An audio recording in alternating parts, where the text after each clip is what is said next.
할렐루야, 민수기 광야에서 오지연 전도사입니다. 이제 애굽에서부터 시작하여 요단 강가 모압 평지에 이른 광야 여정의 끝이 보입니다.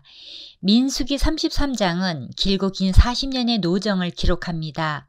역사를 잊은 민족에게 미래는 없다라는 말을 모르는 이는 아마도 없을 것입니다.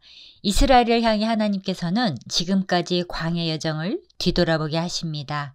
단순한 지명을 넘어 그것은 조상들의 반역으로 인해 하나님의 심판을 경험한 땅이며 하나님의 보호하심이 없었다면 결코 지나올 수 없었던 광야였습니다.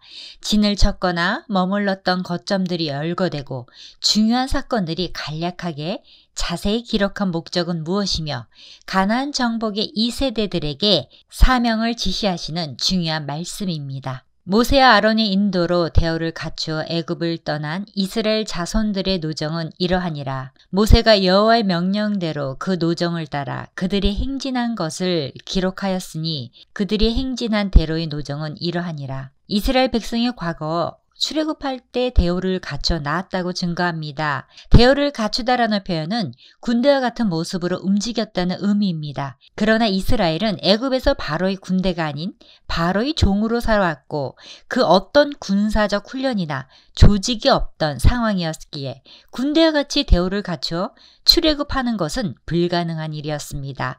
실제로 이스라엘이 조직을 편성하고 진을 치고 이동하기 시작한 것은 출애굽 2년째 시내 광야부터였습니다. 그들이 첫째 달 15째 날에 라암셋을 떠났으니 곧 유월절 다음 날이라.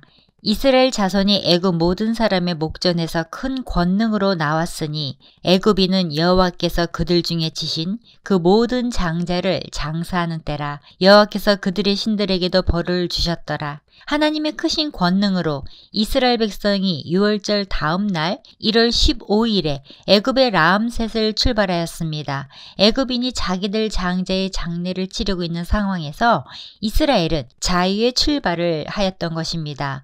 이는 죽음 가운데서 탈출한 것이며 또 열 재앙을 통해 애굽 사람들이 섬기는 신들을 징벌하신 하나님의 능력으로 구원하는 것을 기록합니다. 그리고 출애굽부터 아론이 죽기까지의 이스라엘 자손의 노정입니다. 이스라엘 자손이 라암셋을 떠나 숫곳에 진을 치고 마라를 떠나 엘림에 이르니 엘림에는 샘물 12과 종려 70그루가 있으므로 거기에 진을 치고 숫곳, 에담, 믹돌, 하히롯은 애굽의 경내입니다. 그들은 구름기둥과 불기둥의 인도를 받고 나팔 소리를 들으며 이 길을 왔습니다. 특히 마라와 엘림은 이스라엘에서는 잊을 수 없는 장소였을 것입니다. 쓴물이 하나님의 은혜로 인하여 단물로 변하고 곧 종려 70주가 있는 오아시스를 찾을 수 있었던 것은 사막길을 걷는 이스라엘 백성에게 안식과 큰 위로와 새 힘을 주었습니다.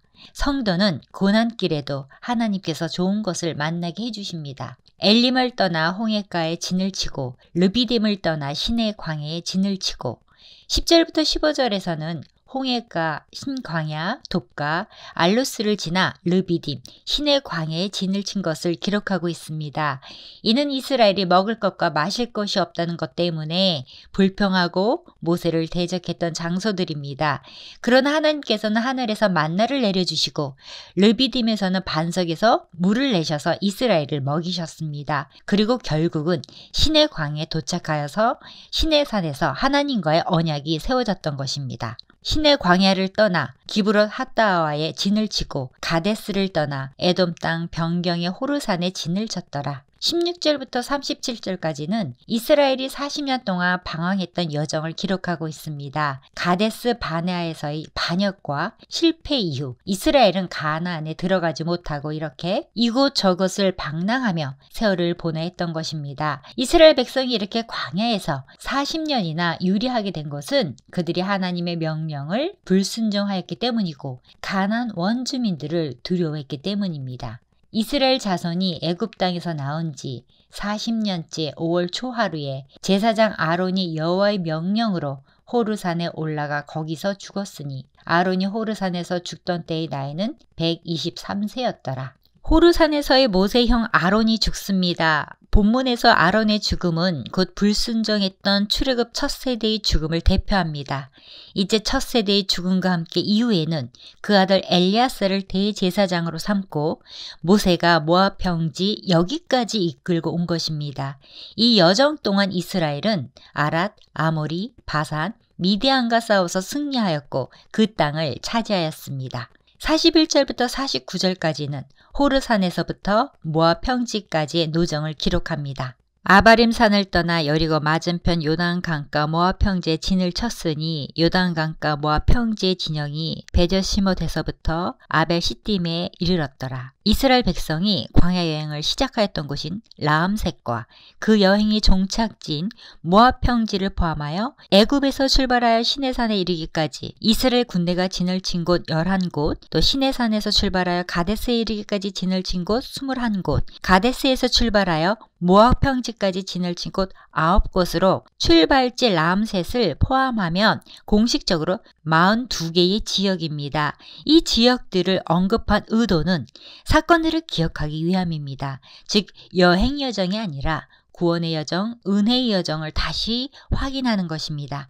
그러므로 40년 동안 변함없는 은혜로 이스라엘을 돌봐주신 하나님께서 앞으로도 그들의 목적지인 약속의 땅으로 들어가게 하실 것이며 이후로도 변함없이 함께 하실 것을 확신하게 하면서 이스라엘 자손이 가나안 땅에 들어가면 해야 할 사명을 지시하십니다.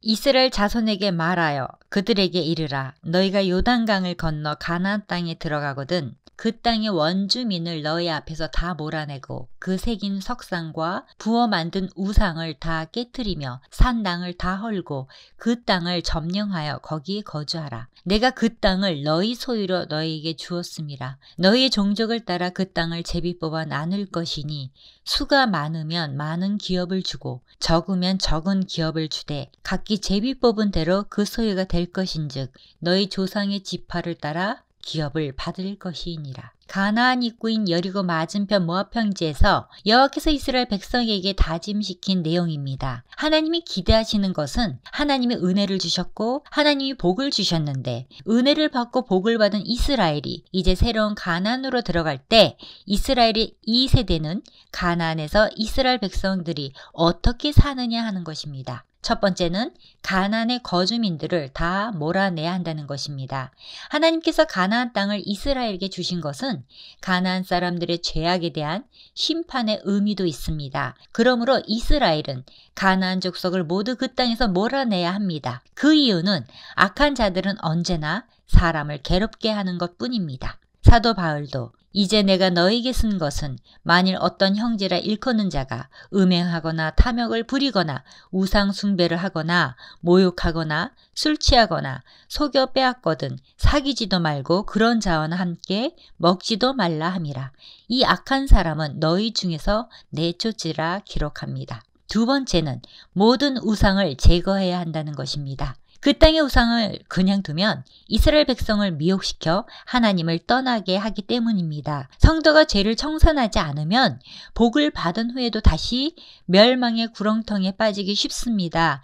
그러므로 죄 지을 만한 모든 요소를 온전히 내어 버려야 합니다. 하나님께서 이스라엘을 선택하시고 그 땅으로 인도하여 들이신 목적은 그 땅에 하나님 나라를 세우기 위한 것이기 때문에 그 땅에 죄악의 요소를 남겨두는 것을 원치 않으십니다. 세 번째는 제비를 뽑아 기업을 나누라는 것입니다. 싸워서 많이 빼앗은 사람이 그 땅을 갖게 되는 것이 아니었습니다. 그 땅을 제비 뽑되 창성하여 수가 많은 지파에 많은 기업을 주고 수가 적은 지파에는 적은 기업을 주는 것입니다.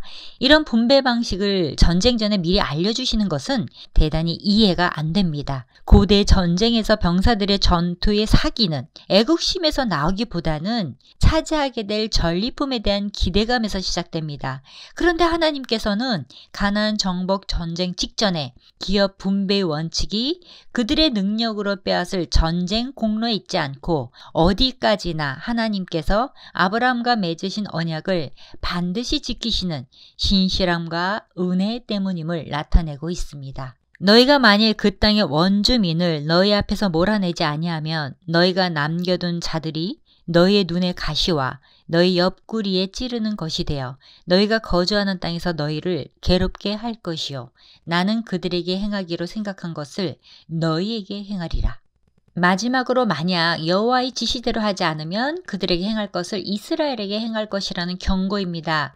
가나안 정복 전쟁은 탈취의 목적이 아니라 하나님이 약속 가운데 하나님의 백성으로 살아가는 것이 하나님의 뜻이었습니다. 따라서 그 사명을 달성하지 않으면 도리어 그 대가가 이스라엘에게 돌아갈 것입니다. 하나님의 약속은 언제나 믿음과 순종에 결합하여 있습니다. 그 땅 거민을 몰아내지 않으면 그들이 너의 눈에 가시와 너희 옆구리에 가시가 될 것이라고 하셨습니다. 믿음으로 순종하는 자가 하나님의 은혜를 누릴 수 있습니다. 그러나 슬프게도 이스라엘 백성은 적당한 선에서 타협함으로써 가나안 모든 족속을 다 몰아내지 못하고 후에 이들은 이스라엘의 가시가 되어 이스라엘의 멸망을 초래하게 했습니다. 가나안 땅의 거민을 몰아내고 땅을 소유하라는 하나님의 명령은 민족들을 향한 하나님의 심판이 어떻게 이루어지는지를 보여주는 상징입니다.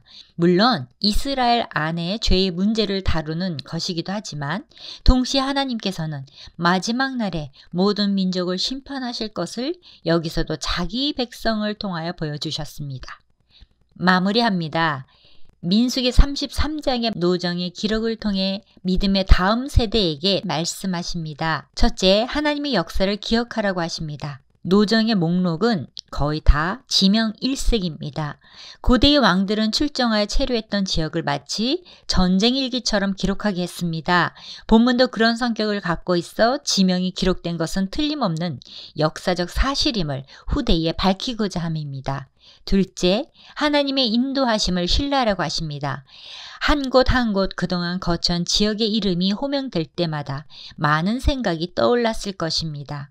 광야 여정의 회고에서 이스라엘의 폐역에도 불구하고 인내하시며 끝내 이스라엘을 가나안 땅 입구까지 인도하신 하나님의 무궁한 인자하심과 신실하신 보호와 공급의 은혜, 이것이야말로 민수기 전체의 핵심 주제라고 할 수가 있습니다. 그들을 안전하게 보호해 주셨던 하나님께서는 마침내 그들이 약속의 땅에 들어갈 때도 필경 그들을 위해 싸워 주실 것입니다. 본문을 통해서 얻는 교훈은 누군가에게 스쳐 지나갈 수 있는 지역이 누군가에게 의미 있는 곳이 될 수 있습니다. 이러한 노정의 기록을 통해 이스라엘은 살아계신 하나님을 기억하였습니다. 지난 40년의 광야 노정이 자세히 기록되었듯이 우리 인생의 노정도 이렇게 기록이 남는다는 사실입니다. 그것은 하나님께서 지금까지 우리를 도와주셨다는 기록이며 우리의 순종과 불순종이 적혀있는 기록입니다. 우리는 우리 인생의 기록을 통해서 결국 하나님은 우리의 인생을 여기까지 인도하셨다고 하는 고백을 할 수 있어야 할 것입니다. 신명기 8장 말씀으로 마칩니다.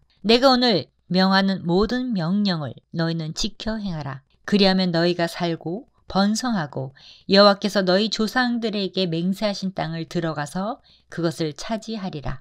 내 하나님 여호와께서 이 40년 동안에 내게 광야길을 걷게 하신 것을 기억하라. 이는 너를 낮추시며 너를 시험하사 내 마음이 어떠한지 그 명령을 지키는지 지키지 않는지 알려 하심이라.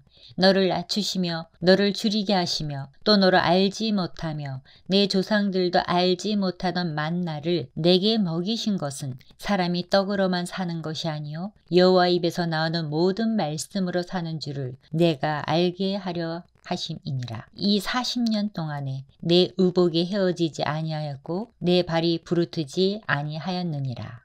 아멘.